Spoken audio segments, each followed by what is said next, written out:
श्री शिवाय नमस्तुभ्यम महाराज। जैसा कि आप सभी जानते ही हैं कि भोलेनाथ की सबसे प्रिय तिथि यानी कि महाशिवरात्रि का पर्व 15 फरवरी 2026 को आने वाला है। ऐसे में महाराज आज हम महाशिवरात्रि के दिन की जाने वाली विशेष पूजा के बारे में विस्तार से बताने वाले हैं। साथ ही महाराज हम यह भी जानेंगे कि इस पूजन में हमें कौन कौन सी सामग्री लगने वाली हैं और क्या इस दिन व्रत रखना जरूरी है या नहीं। महाशिवरात्रि से जुड़ी यह समस्त जानकारी आपको इस वीडियो में मिलने वाली है, इसलिए आप सभी वीडियो में अंत तक बने रहे। और यदि आपको ये जानकारी उचित लगे तो वीडियो को लाइक करें और चैनल को सब्सक्राइब करके कमेंट में ओम नमः शिवाय या हर हर महादेव जरूर लिखें। तो महाराज प्रत्येक महीने में शिवरात्रि पड़ती हैं, जिसे मासिक शिवरात्रि कहा जाता है, लेकिन जो शिवरात्रि पूरे साल में एक बार आती है उसे महाशिवरात्रि कहा जाता है। और इसका महत्व बाकी सभी शिवरात्रियों से अधिक माना जाता है। इस दिन भगवान शिव की पूजा का विशेष फल मिलता है। कहा जाता है कि इस दिन भगवान शिव अपने भक्तों पर विशेष कृपा करते हैं और उनकी मनोकामनाएं पूर्ण करते हैं। इसीलिए महाराज हम आपसे यही कहेंगे कि इस दिन अपनी क्षमता के अनुसार व्रत अवश्य रखें। अधिकतर लोग इस दिन व्रत रखकर पूजा करते हैं और भगवान शिव का जलाभिषेक करते हैं। अब हम आपको बताते हैं कि इस दिन पूजा किस प्रकार की जा सकती है और पूजा के लिए आपको किन किन सामग्रियों की आवश्यकता होने वाली है।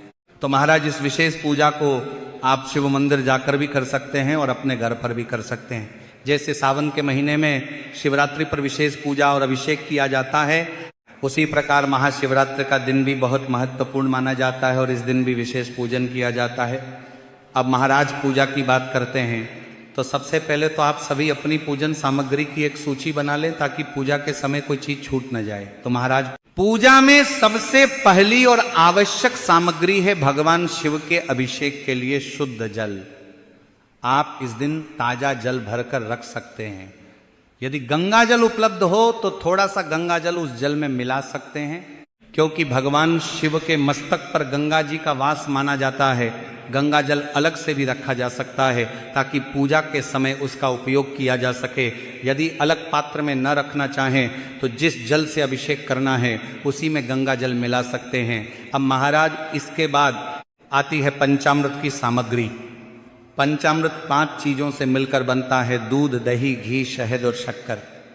महाशिवरात्रि के दिन भगवान शिव का अभिषेक इन 5 चीजों से किया जाता है, इसलिए इन सभी चीजों को अलग अलग पात्र में भी रखा जाता है और बाद में इन्हें मिलाकर पंचामृत भी तैयार किया जा सकता है। तो महाराज आपको ये जो 5 ही सामग्रियां हैं इन्हें मात्र थोड़ी थोड़ी मात्रा में ही लेना है और थोड़ी सी मात्रा में पंचामृत तैयार कर लेना है।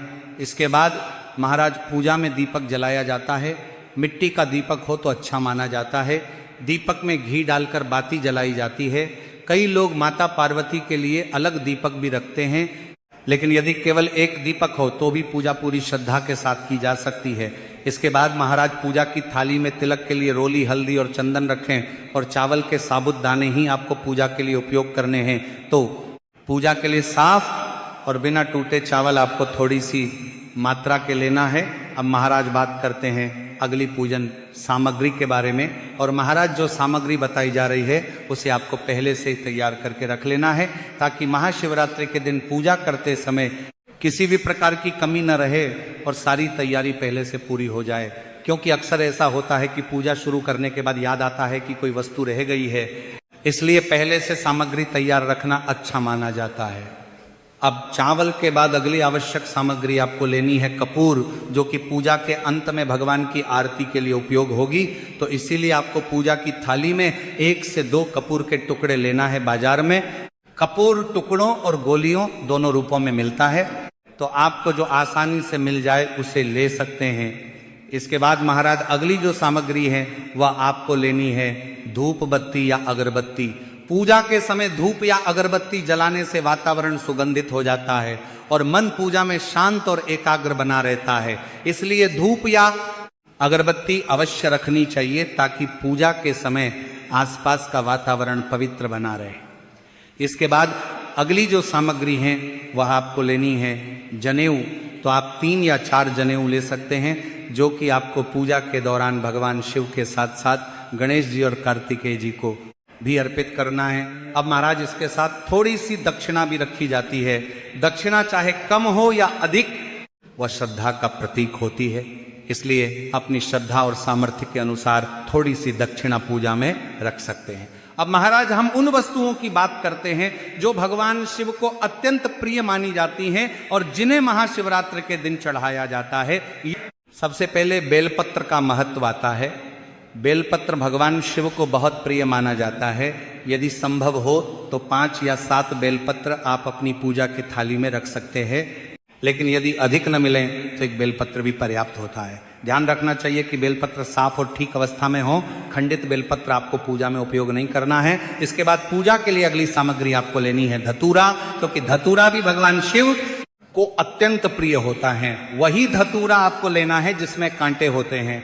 यदि संभव हो तो 1 या 3 धतूरे आप अपनी पूजा की थाली में रख सकते हैं। इसके के बाद अगली जो सामग्री है वो है दुर्वा, जो कि नंदी बाबा और गणेश जी को अर्पित की जाती हैं।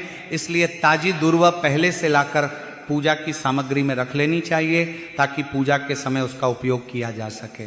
तो आपको 2 से 3 दुर्वा भी लेना है। अब महाराज माता पार्वती जी की पूजन सामग्री की बात करते हैं। माता पार्वती को लाल रंग प्रिय माना जाता है, इसलिए उनके लिए लाल चुनरी रखी जाती है। यह सम्मान और श्रद्धा का प्रतीक होती है। इसके साथ माता पार्वती के लिए श्रृंगार की सामग्री भी रखी जाती है। बाजार में श्रृंगार का पूरा पैकेट मिल जाता है जिसमें अलग अलग सामग्री होती है। यदि वह उपलब्ध न हो तो घर में जो भी श्रृंगार की सामग्री हो उसे भी आप पूजा में उपयोग कर सकते हैं।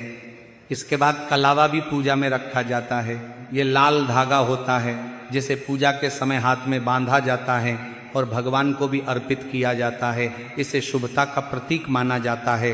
अब महाराज इसके बाद ऋतुफल भी आपको लेना है। तो महाशिवरात्रि के समय बेर, चने और गेहूं की बालियां उपलब्ध होती हैं। इन्हें भी पूजा में रखा जाता है। विशेष रूप से बेर इस दिन चढ़ाए जाते हैं। इसके साथ केले या अन्य फल भी अपनी श्रद्धा के अनुसार आप रख सकते हैं। अब अगली सामग्री है फूल, क्योंकि फूल भी पूजा का महत्वपूर्ण भाग होते हैं। भगवान शिव को सफेद फूल अर्पित किए जाते हैं और माता पार्वती को लाल फूल चढ़ाए जाते हैं। इसलिए दोनों प्रकार के फूल आप पूजन में ले सकते हैं। तो महाराज इस प्रकार से आपको यह महाशिवरात्रि की पूजन की सामग्री पहले से तैयार करके रख लेना है, ताकि पूजन के समय आपको कोई समस्या ना आए और जितनी सामग्री उपलब्ध हो सके उतनी से पूजा की जा सकती है। यदि कोई वस्तु आपको नहीं भी मिले तो चिंता की आवश्यकता नहीं है, क्योंकि पूजा में सबसे महत्वपूर्ण श्रद्धा और भक्ति होती है।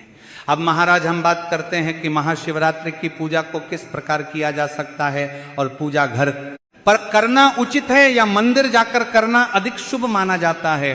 कई लोगों के मन में यह प्रश्न रहता है कि यदि मंदिर जाना संभव न हो तो क्या घर पर पूजा करने से भी उतना ही फल मिलता है? इसका सरल उत्तर यही है कि भगवान शिव सच्ची श्रद्धा और भक्ति को देखते हैं, स्थान को नहीं।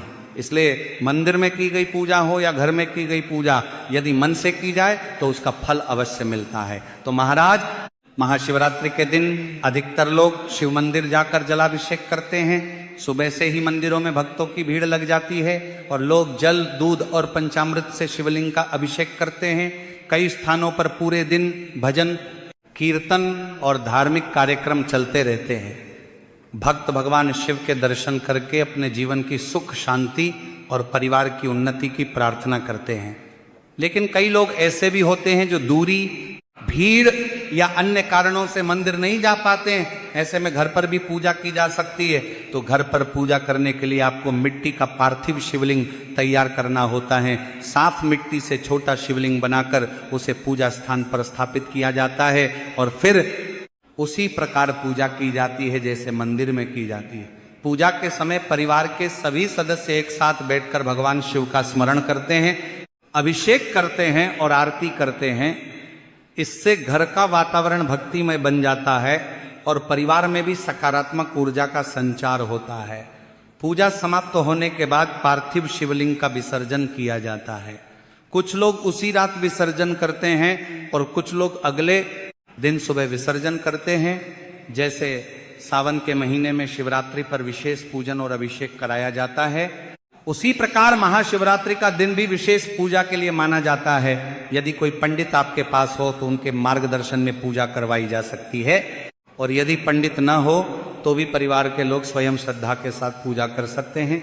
अब महाराज महाशिवरात्रि की पूजा का विशेष महत्व रात्रि के समय माना जाता है, इसीलिए अधिकतर लोग शाम या रात में पूजा करते हैं। हालांकि जो लोग सुबह पूजा करना चाहते हैं वे सुबह भी भगवान शिव की पूजा कर सकते हैं। मुख्य बात यह है कि पूजा श्रद्धा और शांति से की जाए। कई भक्त इस दिन रात्रि जागरण भी करते हैं, पूरी रात भजन मंत्र जाप और भगवान शिव का नाम स्मरण किया जाता है। इससे मन को शांति मिलती है और घर का वातावरण भी भक्तिमय बना रहता है। कई लोग पूजा की पूरी विधि भी जानना चाहते हैं ताकि वे सही तरीके से पूजा कर सकें। यदि आप भी पूजा विधि विस्तार से जानना चाहते हैं तो आगे इस विषय पर जानकारी प्राप्त कर सकते हैं और अपनी सुविधा के अनुसार पूजा कर सकते हैं। अब महाराज अंत में हम उस विषय को समझ लेते हैं जो लगभग हर भक्त के मन में आता है, और वह है कि क्या महाशिवरात्रि की पूजा के साथ व्रत रखना जरूरी है या बिना व्रत के भी पूजा की जा सकती है। बहुत से लोग इस बात को लेकर असमंजस में रहते हैं, इसलिए इसे सरल भाषा में समझ लेना जरूरी है। महाशिवरात्रि के दिन व्रत रखने की परंपरा बहुत पुरानी है और अधिकतर भक्त इस दिन व्रत रखते भी हैं। माना जाता है कि इस दिन व्रत रखकर भगवान शिव की पूजा करने से मनोकामनाएं पूर्ण होती हैं और जीवन की परेशानियां धीरे धीरे दूर होने लगती हैं। इसलिए हम आपसे यही कहेंगे कि यदि आपकी सेहत और परिस्थिति अनुमति देती है तो इस दिन व्रत अवश्य रखें। लेकिन महाराज यह भी समझना जरूरी है कि यदि कोई व्यक्ति बीमारी, उम्र या काम की मजबूरी के कारण व्रत नहीं रख सकता तो वह बिना व्रत रखे भी भगवान शिव की पूजा कर सकता है। भगवान भावना देखते हैं, केवल नियम नहीं। इसलिए सच्चे मन से की गई पूजा बिना व्रत के भी स्वीकार होती है। अब महाराज कई लोग इस दिन फलाहार करते हैं, यानी दिन भर फल दूध या हल्का भोजन लेते रहते हैं और पूजा के बाद व्रत खोलते हैं। या कुछ लोग केवल एक समय फल लेते हैं, जबकि कुछ लोग पूरे दिन हल्का भोजन करके भी पूजा करते हैं। यह सब व्यक्ति की क्षमता और श्रद्धा पर निर्भर करता है। बच्चों और बुजुर्गों को उनकी सेहत के अनुसार ही व्रत रखना चाहिए। यदि बच्चे पूरा व्रत नहीं रख सकते तो उन्हें फल या हल्का भोजन दिया जा सकता है। मुख्य बात यह है कि सभी लोग भगवान शिव का स्मरण करें और अपनी श्रद्धा के अनुसार पूजा में भाग लें, क्योंकि महाशिवरात्रि का यह पर्व केवल पूजा का दिन नहीं है, बल्कि यह हमें जीवन में संयम, शांति और सकारात्मक सोच अपनाने की भी प्रेरणा देता है। इस दिन परिवार के साथ मिलकर पूजा करने से घर का वातावरण शांत और सुखद बनता है और आपसी प्रेम भी बढ़ता है।